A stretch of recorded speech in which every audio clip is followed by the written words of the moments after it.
बारामतीत अजित पवारांसह 5 जणांचा विमान अपघातात मृत्यू। सभेला जाताना अजित पवारांचं विमान लँडिंग करताना कोसळलं। दादांच्या अकाली एक्झिटनं महाराष्ट्र हळहळला। अजित पवारांचं पार्थिव विद्याप्रतिष्ठानच्या प्रांगणात अंत्यदर्शनासाठी तासभर ठेवलं। अंत्यदर्शनानंतर पार्थिव पुन्हा रुग्णालयात सकाळी 11 वाजता अंत्यसंस्कार होणार। हा निव्वळ अपघात, यात राजकारण नाही। अजित पवारांच्या मृत्यूवर शरद पवारांची पहिली प्रतिक्रिया। महाराष्ट्राचं झालेलं नुकसान कधीही भरून निघणार नाही। शरद पवारांकडून शोक व्यक्त। अजित पवारांच्या मृत्यूवर राजकारण करू नका, ममता बॅनर्जी यांचा राजकारणाचा स्तर खालावलाय। मुख्यमंत्री देवेंद्र फडणवीस यांची टीका। ममतांकडून अजितदादांच्या घातपाताचा संशय व्यक्त। विमान अपघाताच्या तपासासाठी सिव्हिल एव्हिएशनचं पथक बारामतीत फॉरेन्सिक टीमकडून अपघात झालेल्या ठिकाणाची पाहणी।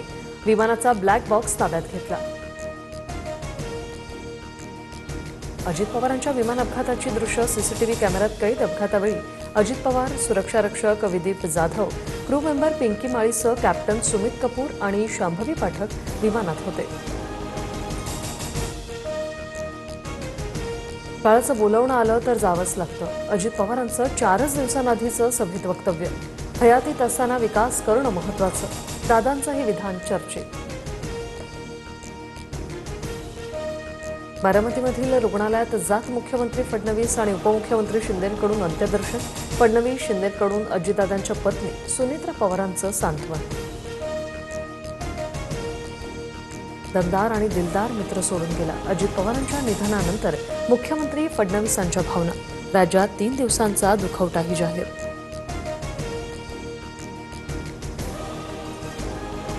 अजित पवार राजकारणातले दिलदार विरोधक। महाराष्ट्राच्या राजकारणाने उमदा नेता गमावला।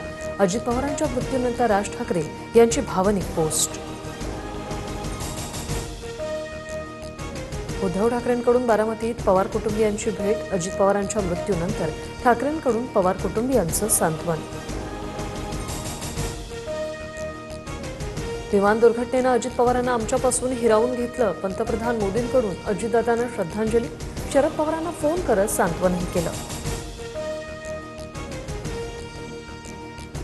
अपघात झालेल्या विमानाचा घिरट्या घालतानाचा व्हिडिओ समोर। व्हिडिओ जळगाव सुपे गावातील मुलीने मोबाईलमध्ये शूट केल्याची माहिती।